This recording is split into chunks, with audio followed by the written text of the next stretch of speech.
जरा सोचो तुम इतने खूबसूरत हो जाओ कि घर से बाहर निकलते ही लड़कियों का जमावड़ा लग जाए और तुम्हारी खूबसूरती को संभाल पाना उनके बस की बात ही ना हो। कुछ ऐसा ही होता है हमारी आज की कहानी में। कहानी की शुरुआत होती है मास परिवार से, जो पिछली कई पीढ़ियों से सबसे सुंदर इंसानों में से थे। लोग उनकी खूबसूरती की वजह से उन्हें बेहद पसंद करते थे और यही उनके पैसे कमाने का तरीका था। उनका सबसे बड़ा बेटा ओकिस एक टिकटॉक स्टार है। उसके दिलकश चेहरे की वजह से उसके करोड़ों फॉलोअर्स थे। इसके अलावा वो आम लड़कों की लड़कियों से सेटिंग करवाने में भी मदद करता था। उसका बाप पार्कर भी अपने समय में हद से ज्यादा खूबसूरत था, जो आए दिन लड़कियों का दिल तोड़ता था। उसने 1200 से ज्यादा लड़कियों को डेट किया था और आखिरकार उसे अपने बच्चों की माँ मिल गई। उसकी माँ भी काफी खूबसूरत थी, लेकिन थोड़ा आदमियों की तरह। अबे इसकी तो मूछें भी हैं। उनका छोटा बेटा कुलीन घर में सबसे ज्यादा सुंदर है। पूरे परिवार को अपनी खूबसूरती पर नाज था, लेकिन कुलीन चाहता था कि वो एक आम जिंदगी गुजारे। वो अक्सर सोचता था कि अगर वो थोड़ा कम सुंदर होता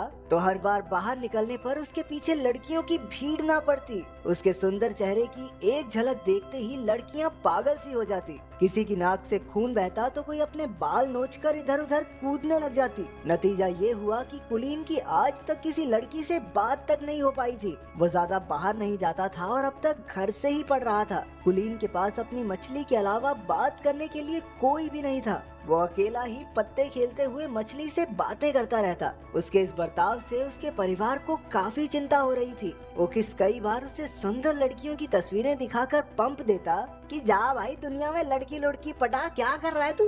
लेकिन कुलीन कहने लगा कि उसे एक ऐसी लड़की चाहिए जिसे उसकी सुंदरता से फर्क ही न पड़ता हो। वो चाहता था कि लड़कियां उसके दिल के लिए उसे पसंद करें। जब कोई तरकीब काम नहीं आई तो परिवार वालों ने एक नया तरीका सोचा। उन्होंने गरीब होने का नाटक करने का प्लान बनाया ताकि वो कुलीन को स्कूल जाने पर मजबूर कर सकें। एक रात जब कुलीन पानी पीने उठा तो उसने अपने माँ बाप को बात करते सुना कि अब से वो लोग नाश्ते में सिर्फ अंडे खाया करेंगे ताकि कुलीन को घर से पढ़ाने के पैसे जमा हो सके। ये सुनकर उसे काफी पछतावा हुआ और अगली सुबह उसने स्कूल जाकर पढ़ने का फैसला किया। ये सुनकर पूरा परिवार खुशी से नाचने लगा, लेकिन फिर कुलीन ने कहा कि मैं तो सिर्फ लड़कों के स्कूल में जाऊंगा। बाकी सबका मूड थोड़ा खराब हुआ, लेकिन फिर भी वो मान गए कि कम से कम घर से बाहर तो निकलेगा ये। स्कूल के पहले दिन ओकिस उसे बाइक पर छोड़ने गया, लेकिन बाइक से उतरकर भी कुलीन हेलमेट पहनकर ही चला गया। उसने पूरा दिन हेलमेट पहनने की सोची ताकि किसी का ध्यान उसकी खूबसूरती पर ना जाए, लेकिन हुआ एकदम उल्टा,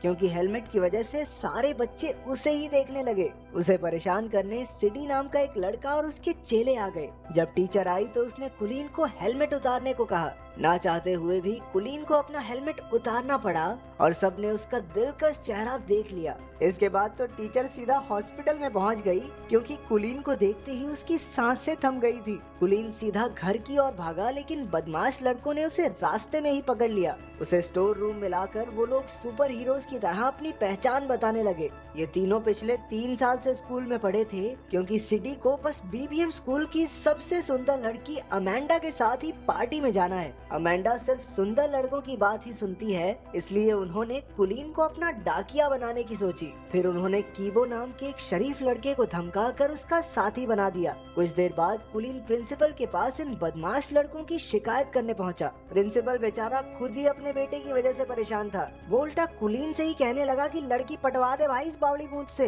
ताकि जल्दी से जल्दी स्कूल को छोड़ के जाए। उस रात कीबो और कुलीन ने अगले दिन ये काम करने का फैसला किया। कीबो के रूप में एक अच्छा दोस्त पाकर कुलीन को काफी खुशी हुई। अगली सुबह वो दोनों बीबीएम स्कूल पहुंचे, जहां उन्हें देखते ही लड़कियां चिल्लाने लगी, ये हेलमेट वाले लड़के को बाहर निकालो, पता नहीं कितना बुरा दिखता होगा। सभी लड़कियों ने मिलकर कुलीन को हेलमेट उतारने पर मजबूर कर दिया। जैसे ही उसने हेलमेट उतारा, पूरे स्कूल में तहलका मच गया। कुछ घंटों बाद तो टीवी पर खबर आ रही थी कि कुलीन की वजह से लड़कियां पागल हो रही हैं। किसी की नाक से खून बह रहा था तो कोई इधर उधर उल्टी फुल्टी हो रही थी। स्कूल की सबसे खूबसूरत लड़की अमेंडा को भी उसे न्यूज पर देखते ही उससे प्यार हो गया। उसने ठान लिया कि कुलीन को अपना बनाकर ही रहेगी। जब खबर चारों ओर फैल गई तो हजारों की तादाद में लड़कियां कुलीन के घर के बाहर इकट्ठा होने लगी। उसके परिवार वालों ने घर में एंट्री के लिए टिकट बेचकर पैसा कमाना शुरू कर दिया। जब कुलीन ने छिपकर ये सब देखा तो उसे समझ आया कि उसके परिवार ने ही उसका इस्तेमाल किया है। जब उन्होंने उसे कॉल करके घर पर वापस बुलाया तो कुलीन ने लौटने से साफ इनकार कर दिया। और तो और इतनी सारी लड़कियों की वजह से अपनी मछली की बुरी हालत देखकर उसका दिल और टूट गया। अब वो एक बिल्डिंग की छत पर उसे ढूंढ रही लड़कियों से छुपता फिर रहा था। अचानक एक लड़की ने पीछे से आकर कहा,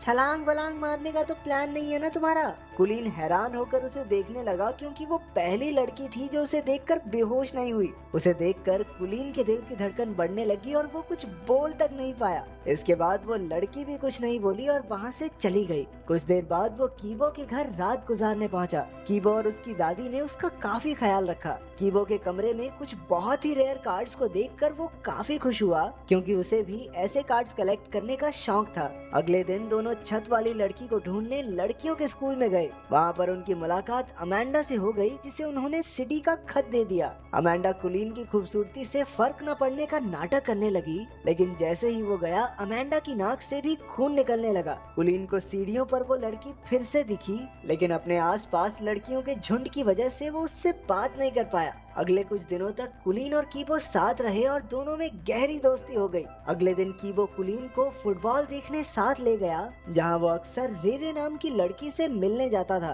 कीबो इस लड़की को बेहद पसंद करता था। मैच के बाद कुलीन की नजर अचानक उस छत वाली लड़की पर पड़ गई। वो तो बस उसे देखता ही रह गया। तभी कीबो ने आकर उन्हें मिलवाया और कहा कि उसका नाम रेरे है। तब जाकर कुलीन को पता चला कि कीबो भी इसी लड़की को पसंद करता है। रेरे और कीबो काफी अच्छे दोस्त थे और उन्हें साथ देखकर कुलीन को जलन होने लगी। वो रात को ठीक से सो भी नहीं पाया क्योंकि उसे समझ नहीं आ रहा था कि वो करे क्या। आखिरकार उसे याद आया कि उसका भाई ओकिस भी तो लव गुरु है, उससे मदद मांगनी चाहिए। अगली सुबह कुलीन को अपने सामने देखकर ओकिस की तो आंखें भर आई। वो कुलीन को लड़कियों से बात करने में कब से मदद करना चाहता था। अब तक कुलीन ने अपने परिवार को भी माफ कर दिया था क्योंकि अगर वो बाहर न जाता तो रेरे से उसकी मुलाकात भी न हो पाती। फिर दोनों भाई सामान लेने गए जहाँ ओकिस ने बताया कि कुलीन उस लड़की को कैसे पटा सकता है। कुलीन ने बिल्कुल वैसा ही किया, लेकिन उसे एहसास हुआ कि वो रेरे को उतना नहीं जानता जितना कीबो जानता है, लेकिन वो फिर भी हार नहीं मानना चाहता था।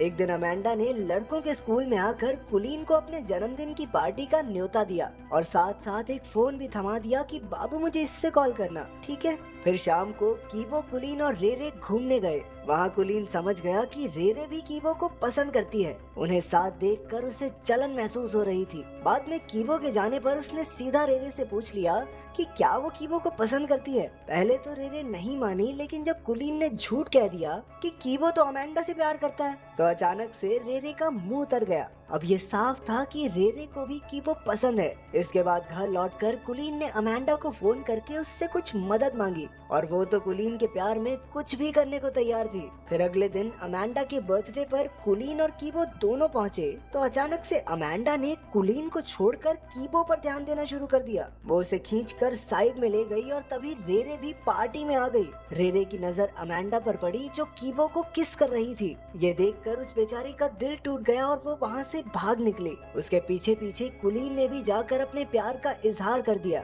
रेरे ने जवाब दिया कि वो तो उसे सिर्फ दोस्त ही समझती है, तो कुलीन ने अपने इकलौते दोस्त को धोखा भी दिया और लड़की भी नहीं मिली। अरे इससे बुरा और क्या होगा। उधर सिडी और उसके चेलों ने भी कीबो और अमेंडा को किस करते देख लिया और उन्होंने गुस्से में कीबो की जमकर धुलाई कर दी। कुलीन दूर खड़ा देखता रहा, लेकिन कीबो को बचाने की उसकी हिम्मत नहीं हुई। बाद में वो कीबो को घर ले आया। अपने दोस्त को दर्द से कराहता देख कुलीन को एहसास हुआ कि उसने बहुत बड़ी गलती कर दी है। उसे अपने किए पर बहुत पछतावा हो रहा था और आखिरकार उसने सारी कहानी कीबो को बता दी। इस धोखे से कीबो हैरान रह गया। वो कहने लगा कि अगर उसे पता होता कि कुलीन भी रेरे को पसंद करता है तो वो खुद ही पीछे हट जाता, लेकिन कुलीन के दिए धोखे के बाद से वो उसका दोस्त बनकर नहीं रहना चाहता। कुलीन पूरे 1 महीने बाद घर लौटा। उसने किसी से बात नहीं की और खुद को कमरे में बंद कर लिया। उसे अपने दोस्त की बहुत याद आती थी। घर पर उसकी माँ ने उसे उसकी मछली दी जो एकदम सही सलामत थी। अपनी माँ की बातें सुनकर कुलीन को एहसास हुआ कि लोग उससे कितना प्यार करते हैं। अब उसने फैसला किया कि वो कीबो को जरूर मना लेगा। अगली सुबह उसने रेरे को जाकर सब सच बता दिया। इसके बाद उसने कीबो के पास जाकर उससे माफी मांगने की कोशिश की। तो पहले तो कीबो नखरे मारता रहा, लेकिन बातों बातों में कुलीन ने कीबो से बुलवा लिया कि वो रेरे को कितना प्यार करता है। बाद में पता चला कि रेरे फोन पर सब कुछ सुन रही थी। आखिरकार उन दोनों के बीच की गलतफहमियां दूर हो गई थी। कुछ दिन बाद सब डांस पार्टी में गए जहां कीबो की पार्टनर रेरे थी और कुलीन की पार्टनर अमेंडा। आखिरकार कुलीन और अमेंडा को डांस के किंग और क्वीन का खिताब मिला। जहां एक और सारी लड़कियां उसे स्टेज पर देखकर पगला रही थी, वहीं उसे एक लड़की की आवाज आई कि इतना भी अच्छा नहीं दिखता ये सुनते ही कुलीन का दिल एक बार फिर से जोरों से धड़कने लगा और उसकी नजरें इस अनजान लड़की को ढूंढने लगी।